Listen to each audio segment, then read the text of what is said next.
Hello guys, welcome back to our channel the maiden over. मैं हूं तेजस चतुर्वेदी और मेरे साथी परीन शाह।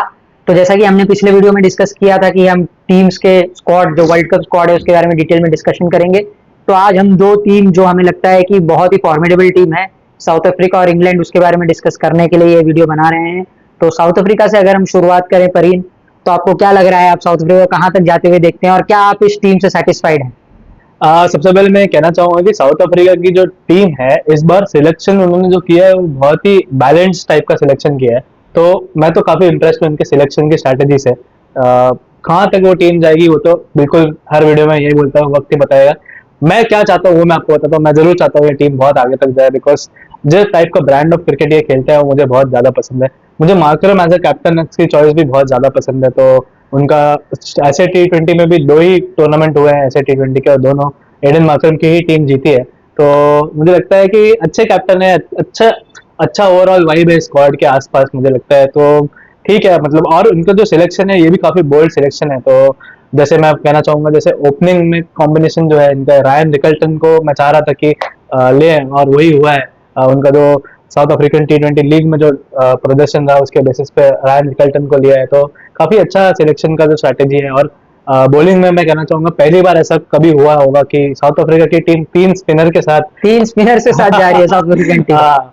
तो ये बहुत अच्छा है। बॉन फॉर्चून करके एक अच्छे लेफ्ट आर्म स्पिनर लेफ्ट है, आर्म तो स्पिनर। उनका भी काफी अच्छा रिकॉर्ड है। और हालांकि मुझे नहीं लगता केशव महाराज और हाँ समझी के होते हुए हाँ, उनको वो मौका बैकअप है मिलेगा बिल्कुल, but as a backup option. वो किसी दूसरे ऑलराउंडर का स्थान जरूर ले रहे हैं 15 में। तो ये दर्शाता है एंडिले कि फेलिकुआए के बदले उनको चूज किया गया। एग्जैक्टली अंदर फिल कोई या वियान मुल्डर भी होते, कोई भी होता था उनके बीच में, बट उनके तरफ वो लोग ना जाके एक स्पिनर को खिलाया। शायद पहली बार साउथ अफ्रीका ने ऐसा किया होगा। तो ये मैं कुछ बातें हैं जो मुझे पसंद आई। और आप आपके हिसाब से आप अगर नजर डालें बॉलिंग लाइनअप पे, तो आपको कौन लगता है मुझे कौन लगता है सा? बॉलिंग लाइनअप साउथ अफ्रीका की बहुत बैलेंस्ड है। एक पर्टिकुलर चीज जो मैं साउथ अफ्रीकन टीम से हमेशा से थोड़ा सा सॉर्ट ऑफ डिसअपॉइंटेड रहा हूँ, या थोड़ा सा मुझे लगता है वो लैक करती है, कि उनके पास जो टॉप 5 टॉप 6 जो बैट्समैन है, उसमें कोई जेन्युइन ऑलराउंडर नहीं है। तो ऑलराउंडर इसी वजह से उनको एक एक बॉलर जिसको आप कहते हैं कि अगर मैक्रो यानसन मान लीजिए खेलते हैं, तो उनको नंबर 7 पे खिलाना पड़ेगा, जो कि मेरे ख्याल से एक पोजीशन ऊपर है।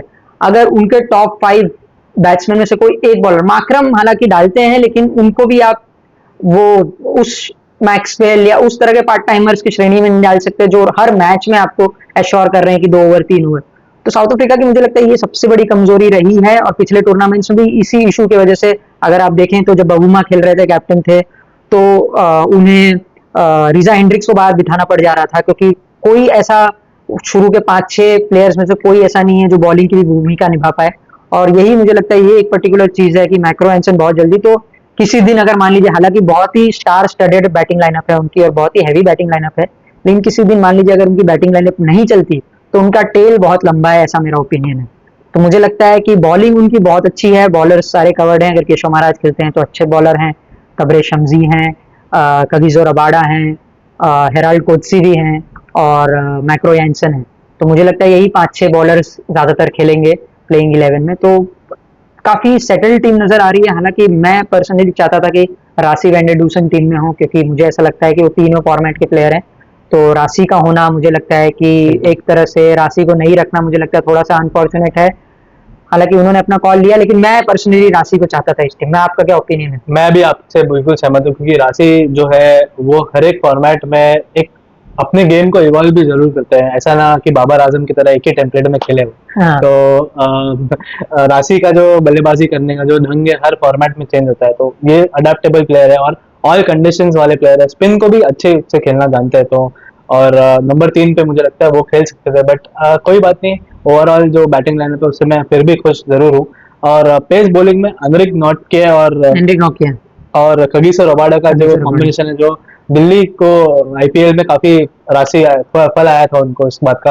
2020 के जो टूर्नामेंट में फाइनल तक ये कॉम्बिनेशन ही दिल्ली को आगे तक लेके गया था। तो मुझे लगता है कि तो आपको लगता ये है अच्छा कॉम्बिनेशन है कि वो। एंड्रिक नोकिया, कुछ लोगों का ये मानना है कि जैसे आईपीएल में काफी एक्सपेंसिव भी रहे हैं कुछ मैचेस में, तो आपको लगता है कि मुझे कि जैसे साउथ अफ्रीकन मैनेजमेंट हेराल्ड कोत्सी पे बहुत भरोसा करती है। हेराल्ड कोत्सी एक अपकमिंग बॉलर है जिन पे काफी ट्रस्ट किया गया है। तो आपको ऐसा लगता है कि एंड्रिक नोकिया और हेराल्ड कोत्सी में ऐसी सिचुएशन बन सकती है कि कोई एक ही खेले, और रबाडा आपको हर मैच खेलते हुए नजर आ रहे हैं, या आपको ऐसा लग रहा है कि नहीं, हेनरिक नोकिया और रबाडा आपके फिक्स बॉलर हैं, शायद हेराल्ड कोची या माइक्रो यानसन में वो डिसीजन लिया जाए?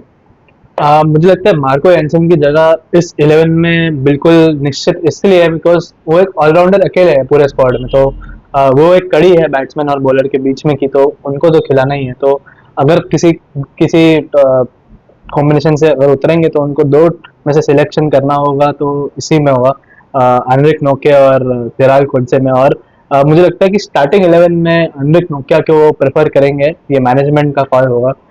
मैं जरूर चाहूंगा कि हेराल्ड कोच से खेलें क्योंकि उनका रिसेंट फॉर्म भी बेहतर है।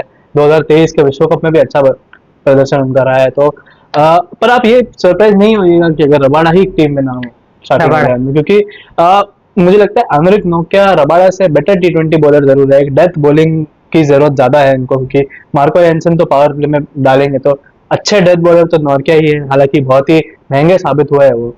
तो मुझे लगता है वो आईपीएल में महंगे साबित हुए, अभी वो अच्छा परफॉर्म करेंगे, ऐसा मेरा मानना है। तो मैं तो इनफैक्ट हेराल्ड कोच से और अमरिक नोकिया के साथ स्टार्टिंग 11 में जाना चाहूंगा। मुझे ऐसा लगता है, मुझे भी, मैं इनके बात से कई कई हद तक सहमत हूँ कि हेराल्ड कोचे और एंड्रिक नोकिया को शुरू करना चाहिए। बट हालांकि मैं जिस तरह से समझ रहा हूँ कि साउथ अफ्रीकन मैनेजमेंट एटलीस्ट शुरू के 2-3 मैचों में तो रबाडा और एंड्रिक नोकिया से ही स्टार्ट करेगी, और अगर उसके बाद 2-3 मैच में अगर उनका परफॉर्मेंस किसी का ऊपर नीचे होता है तो शायद हेराल्ड कोच से टीम में आएंगे, मेरा ये मानना है।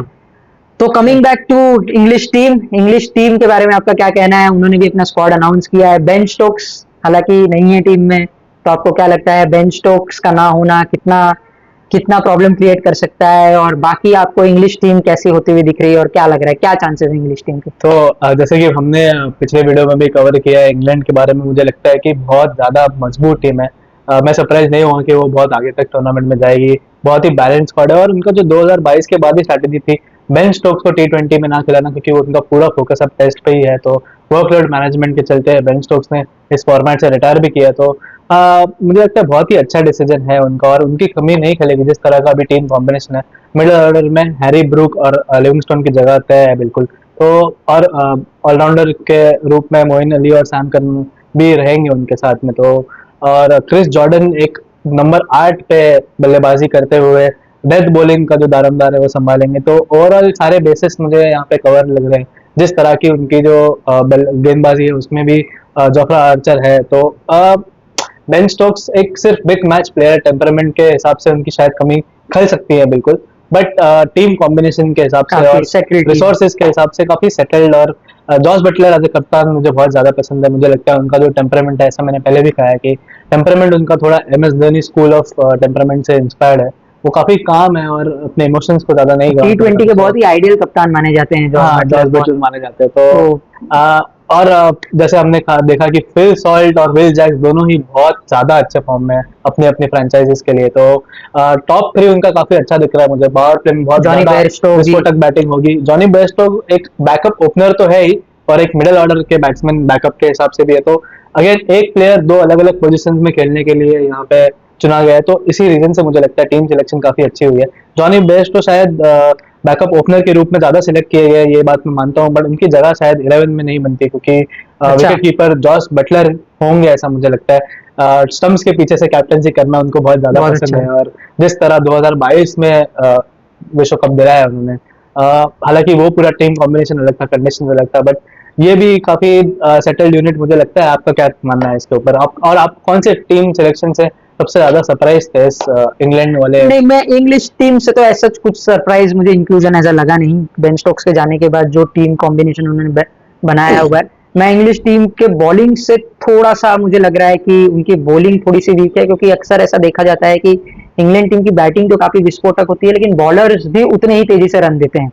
अगर उनके बैट्समैन 200 बना देते हैं तो बॉलर्स भी 200 रन देने का मात्रा रखते हैं। तो कि उस वजह से मुझे लगता है, और जोफ्रा आर्चर बहुत ही बड़े इंजरी ब्रेक के बाद आ रहे हैं, तो मैं उतना तो संतुष्ट नहीं हूँ कि जोफ्रा आर्चर सिंस इतने बड़े इंजरी के बाद तो क्या वो इतने ही आप जिसको कहते हैं कि इम्पैक्टफुल रहेंगे कि जितना ये इतने टाइम तक नहीं खेले हैं। और बाकी प्लेयर्स की फॉर्म, जॉस बटलर की ठीक रही है, जॉनी बेयरस्टो की फॉर्म कुछ खास नहीं रही है, फिल सॉल्ट की फॉर्म अच्छी रही है, लिविंगस्टन की फॉर्म ऊपर नीचे रही है, कुछ किसी मैच में चले हैं किसी में नहीं चले हैं। तो हालांकि मतलब ऑन एक्सपेक्टेड लाइन से कि यही स्क्वाड एक्सपेक्टेड थी और सारे प्लेयर ऑन एक्सपेक्टेड लाइन है, लेकिन मुझे लगता है कि थोड़ी बॉलिंग अटैक में थोड़ी उनको दिक्कत शायद आ सकती है। तो मुझे लगता है कि टॉम हार्टली का सिलेक्शन यहाँ पे बहुत ही इंटेलिजेंट सिलेक्शन है, क्योंकि मेरे हिसाब से टॉम हार्टली एक बहुत इंटेलिजेंट बॉलर भी है। उनको एक हाइट का एडवांटेज है, यहाँ पे स्पिन भी होगी बॉल, तो पावर प्ले में टॉम हार्टली की गेंदबाजी भी हो सकती है। अगर मिडिल ओवर्स में ऑलरेडी सैम करन और जोफ्रा आर्चर या दूसरा आदिल रशीद और मोइन अली डालेंगे, तो टॉम हार्टली मुझे लगता है कि एक अच्छा इंस्पायर्ड सिलेक्शन है, जो एक इस स्क्वाड को वेल राउंडेड बनाता है। इस स्क्वाड में एक लेफ्ट आर्म स्पिन गेंदबाज की जरूरत भी थी, तो मुझे लगता है कि ये बहुत ही अच्छा सिलेक्शन है। टॉम हार्टली की जगह आप देखते हैं प्लेइंग 11 में? प्लेइंग 11 में मैं बिल्कुल टॉम हार्टली की जगह देखता हूँ। अगर स्पिन में थोड़ी सी मदद मिले पिच पे, तो टॉम हार्टली बिल्कुल खेल सकते हैं। अगर उन्हें एक एक्स्ट्रा गेंदबाज खिलाना है तो, क्योंकि काफी बल्लेबाज है उनके पास, काफी ऑलराउंडर्स है। तो सैम करन हमने देखा है कि ऊपर भी बल्लेबाजी कर सकते हैं, तो अगर 5 बल्लेबाज और 3 ऑलराउंडर वाला कॉम्बिनेशन हो उनका, तो मुझे लगता है कि दो बाकी के 3 में 2 तेज गेंदबाज और टॉम हार्टली जरूर जा सकते हैं। तो आइए आप नजर डालते हैं प्लेइंग 11 पे। तो आपके हिसाब से प्लेइंग 11 में सेटल टॉप 3 उनका क्या रहेगा, फिर उनका गेंदबाजी कॉम्बिनेशन क्या होगा, आप उसके ऊपर थोड़ा नजर अगर डालें। मैं प्लेइंग 11 में टॉप 3 की बात करूं तो मुझे ऐसा लगता है कि जैसा कि आपने कहा कि फिल सॉल्ट और विल जैक्स, इनकी ओपनिंग होगी। और नहीं, हालांकि जॉस बटलर भी हैं, ओपनिंग करते रहे हैं, तो हो सकता है जॉस बटलर। तो ओपनिंग कॉम्बिनेशन अभी भी मुझे नहीं लगता कि इस तरह से डिसाइडेड है। जॉनी बेयरस्टो भी हैं। प्लेइंग 11 अभी मुझे नहीं लगता कि इतना सेटल्ड है कि मैं कोई गेस कर पाऊं, लेकिन मुझे लगता है कि कुछ प्लेयर्स जो सर्टन खेलेंगे वो हैं Livingstone, George Buttler, Phil Salt, Will Jacks, Moeen Ali. आपके कितने हो गए? Sam Curran, Sam Curran, Reece Topley, Jofra Archer. Jofra Archer, Adil Rashid. ये प्लेयर्स मुझे लगता है कि सर्टनली खेलेंगे। बाकी 2-3 प्लेयर्स में जो है वो अपने कॉम्बिनेशन के हिसाब से ऊपर नीचे हो सकते हैं, बट ये 7-8 प्लेयर्स मुझे ऐसा लगता है कि ये हर मैच खेलेंगे।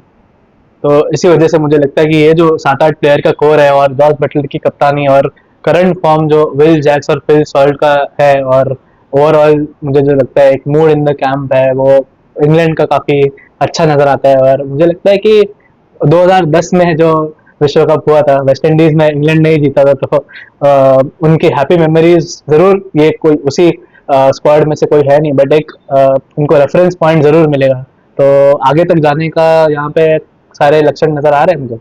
तो चलिए, ये था इंग्लिश टीम का डिस्कशन। अगर हम फाइनली अगर पूछना चाहें कि कौन से 2 प्लेयर हैं जो आप कहेंगे कि साउथ अफ्रीकन टीम और इंग्लिश टीम दोनों में, अगर आपको जैसे, ये हम हर स्क्वाड में ये करेंगे कि आपके हिसाब से कौन से 2 प्लेयर हैं, प्लेयर्स टू वॉच आउट जिन्हें कहते हैं, तो आपके हिसाब से साउथ अफ्रीका में 2 प्लेयर्स का नाम लीजिए और इंग्लैंड टीम में 2 प्लेयर्स का नाम लीजिए जो आपके हिसाब से प्लेयर्स टू वॉच आउट है। देखिए, प्लेयर्स टू वॉच आउट में साउथ अफ्रीका की टीम से स्टार्ट करना चाहूंगा। मुझे लगता है कि 2 नाम है जो बहुत ज्यादा अच्छा परफॉर्म करने के चांसेस है। एक टॉप ऑर्डर बल्लेबाज और एक फिनिशर है।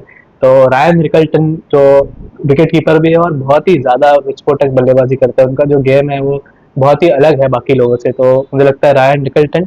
और दूसरे टेस्टन स्टब्स, तो टेस्टन स्टब्स मुझे चाहता हूँ कि वो बहुत अच्छा परफॉर्मेंस करे भी, और उनके पास पूरी क्षमता है। हमने देखा है आईपीएल में जिस तरह वो बल्लेबाजी कर रहे हैं अभी, और बहुत ही अच्छे फील्डर है वो। ओवरऑल एक अच्छा पैकेज है, एक यंगस्टर है, वो हंग्री टू परफॉर्म है। और मुझे लगता है इस टीम को ऐसे इंजेक्शन की जरूरत है 6ठे नंबर पे, बिकॉज हाइनरिक क्लासन के साथ टेस्टन स्टब्स जब मिलके स्पिन की धुलाई करेंगे तो देखने का नजारा ही कुछ और होगा। और इंग्लैंड में अगर मैं देखूं तो हैरी ब्रूक कमबैक कर रहे हैं, और मुझे हैरी ब्रूक की जो गेम है वो काफी पसंद है। नंबर 4 पे बल्लेबाजी शायद करते हुए दिखेंगे हैरी ब्रूक, तो एक नाम मैं हैरी ब्रूक का लेना चाहूंगा। और दूसरा एक कमबैक कर रहे हैं जोफ्रा आर्चर, एक बिग मैच प्लेयर है। वर्ल्ड कप में आपको याद होगा कि सुपर ओवर डाला था उन्होंने, सुपर ओवर तो और जॉर्ज बटलर का जॉश जोफ्रा आर्चर के ऊपर काफी भरोसा भी है। तो और उनके रूट्स भी कैरेबियन है, तो उनके लिए एक अलग टाइप का होम कमिंग होगा, और विश्व क्रिकेट में वापस कमबैक भी कर रहे हैं। तो ओवरऑल मुझे लगता है ये दोनों क्रिकेटर पे मेरी नजर जरूर रहेगी, और मैं चाहता हूँ कि ये दोनों अच्छा परफॉर्म भी करें। तो ये है परीन के प्लेयर्स टू वॉच आउट। अगर मेरी आप बात करें तो मेरे परीन की तरह, जैसे इन्होंने ट्रिस्टन स्टब्स और रायन रिकल्टन का नाम लिया, तो इतने ऑफबीट प्लेयर्स नहीं है। मैं तो वही मुझे ऐसा लगता है कि इस टूर्नामेंट में जो साउथ अफ्रीका की तरफ से 2 प्लेयर्स टू वॉच आउट हैं, वो डेफिनेटली एडन मार्करम एक हैं और दूसरे डेविड मिलर हैं। मेरे ख्याल से ये दोनों प्लेयर ऐसे हैं। एडन मार्करम तो किसी भी परिस्थिति में खुद को अडेप्ट कर लेते हैं, और डेविड मिलर अपने आप में गेम चेंजर है। तो मुझे लगता है ये 2 प्लेयर्स हैं जो प्लेयर्स टू वॉच आउट हैं from the south African team. और अगर आप इंग्लिश टीम की बात करें तो डेफिनेटली मैं फिर से कप्तान का नाम लेना चाहूंगा, जॉस बटलर। जॉस बटलर हैं जो अपने आप में मैच फिनिश कर सकते हैं। और दूसरे प्लेयर जो मुझे ऐसा लगता है इस टूर्नामेंट में बहुत अच्छे साबित होंगे वो हैं आदिल रशीद। आदिल रशीद की लेग स्पिन वैसे ही वर्ल्ड नोन है और शायद कैरेबियन कंडीशंस उनको बहुत अच्छे से सूट करेंगे। तो ये दो प्लेयर्स हैं, प्लेयर्स टू वॉच आउट मेरी तरफ से। तो Parin, thank you so much for joining with us. Thank you everyone for joining our channel. तो इस तरह से हमने दो टीम्स का डिस्कशन किया, आगे हम और टीम्स का भी डिस्कशन करेंगे। Thank you for being with us. और मैं आपसे गुजारिश करूंगा कमेंट सेक्शन में आप बताइए कि ये दोनों स्क्वाड आपको कैसे लगे, ये दोनों का इवेंचुअल पोजीशन आप क्या प्रेडिक्ट कर रहे हो, क्या होगा। और इसी तरह हमारे साथ जुड़े रहिएगा। थैंक यू सो मच, धन्यवाद।